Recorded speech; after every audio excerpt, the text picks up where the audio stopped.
Welcome to the first session on an introduction to production management. I am Divine Nagozi, University of Ghana Business School. I'll take you through the lessons on this course, and I can assure you it's one that you're really going to enjoy. We talk of production. We find the idea of production in our daily lives. Every blessed day, you find people engaged in some or one form of production day in, day out. We're going to discuss how production is undertaken, the concepts and the production management, its evolution, and a whole lot of stuff. I'm sure you should be a course you're going to enjoy.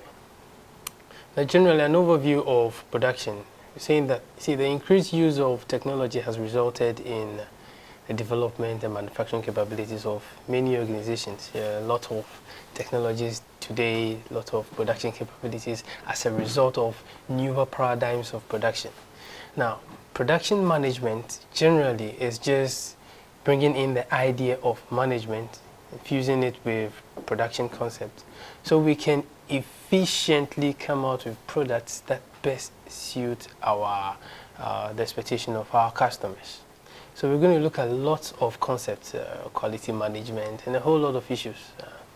So we're saying that, moreover, the study and application of management techniques in managing the affairs of organizations has also changed. And so day in, day out, things are changing, and so production would also change. So we're saying production management generally leads the way for organizations to achieve their goals with minimum effort. And that is the idea of efficiency. Less inputs, more outputs. So at the end of this session, I'm hopeful that you would come to terms with the historical evolution of production management, just understanding the concept, having an idea of how this discipline has evolved and what it is now, what are the trends in classification of production systems, types of production systems, production management in general. And then the idea of globalization.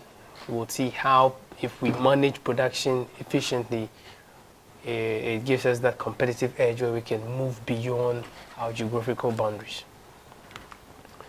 The recommended text for this discipline will be that of Russell and Taylor, titled Operations Management. It's the 7th edition. It's creating the value chain along the supply chain.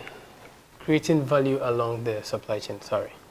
The other supplementary text that you could also fall on, you have Stevenson's Operations Management, the 10th edition. And then so Hazel and Render, also Principles of Operations Management, the 6th edition. Now all these all these materials would be hosted online on the Sakai platform, and you can access them in soft copy. It will be very helpful. Okay, so let's take off. So the concept of production. Now, for several years, let's say for 2 centuries now, operations and production management has been recognized as an important factor in every country's or in every economy. Now, production generally, it's the backbone of every organization, whether a country, an institution. We find ourselves, even individuals, we engage in one form of production or the other. And so at the micro level or the macro level, production is undertaken day in, day out. Now, the idea of production management has evolved over time. We looked at, let's say, production began at the Stone Age, where we used some medieval means of, converting something to become into some useful form for the use of mankind.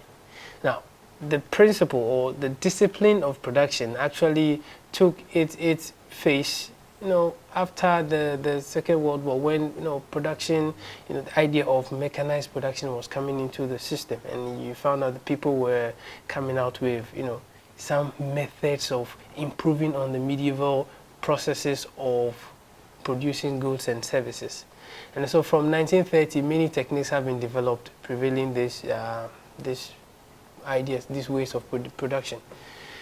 And so you'll find names of great economists like Adam Smith and F.W. Taylor, lots of guys who have contributed to this discipline.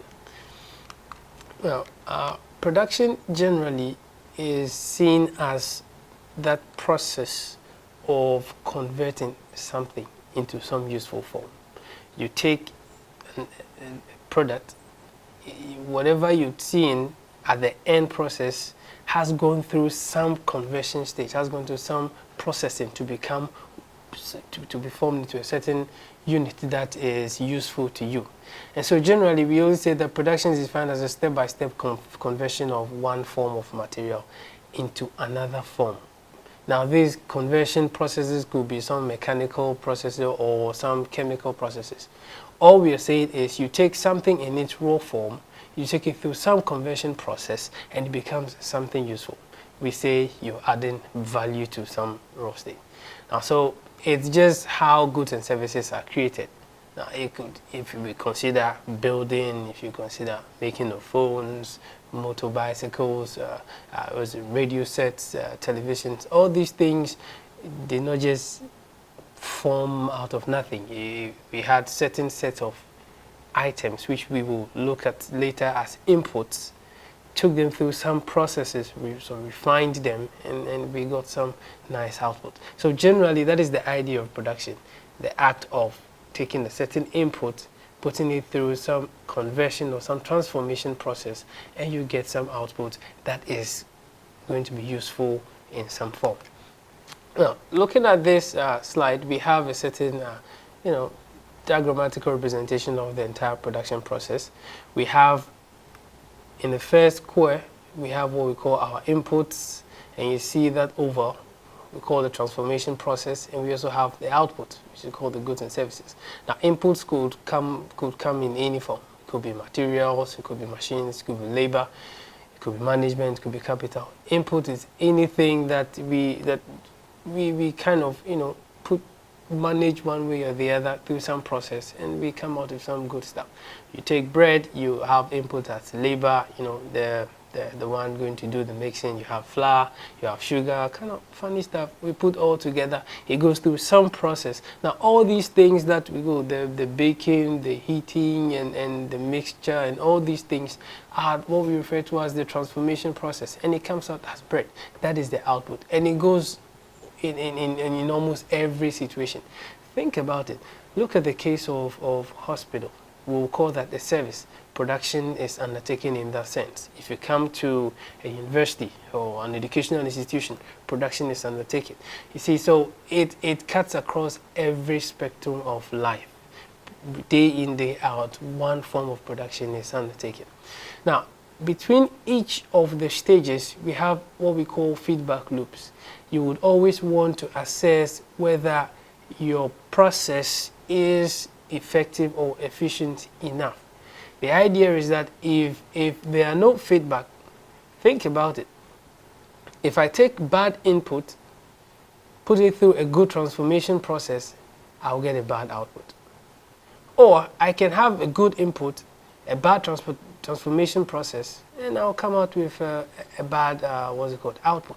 And so the feedback loop is just supposed to assess each process, and it helps us to track back. Supposing there is a certain bad output, we can easily find out where that output or where that problem is coming from, or where the source of that bad output is.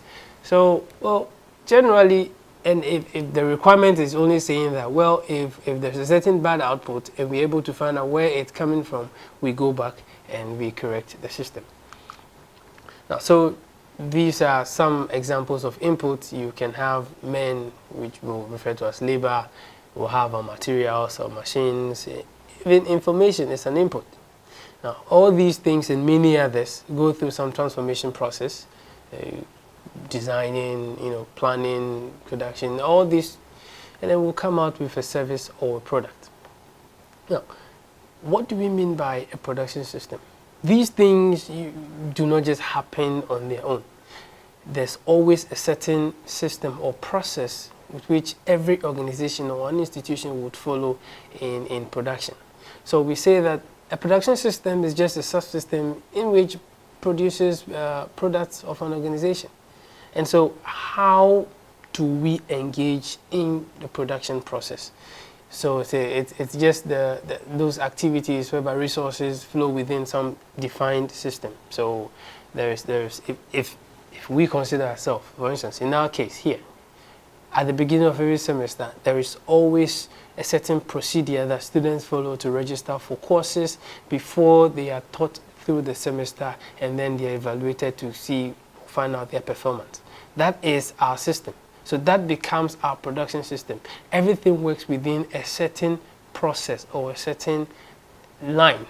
So we are able to determine, so you know where to move from one step to another. So generally, production systems have certain characteristics, like the system transforms various inputs into useful output. In fact, that is the traditional characteristic of any production system. There must always be some value being added to some input. Now, it does not operate in isolation of other organizational systems. So you should know that, if you take any organization, we have the finance, we have the marketing and sales, we have accounting. They don't operate in their own empires. There's always some interconnection. And so you do notice that although they seem to be doing different stuff, they all form one system. If a production comes out of a product, sales sells it, and the money is accounted for by the accounting and finance, and they also make all those projections and everything. So no subsystem works in isolation of its own. And also there also exists a feedback on the activities, which is very essential to control and improve our system. Now, every system must always be subject to some form of improvement, some form of performance improvement. And so if we cannot assess our performance, we can't ever improve. Now, you should always remember that you can never improve what you can measure. So once we can assess or do some measurement, we can always do. And one way of doing the assessment is the feedback that we get.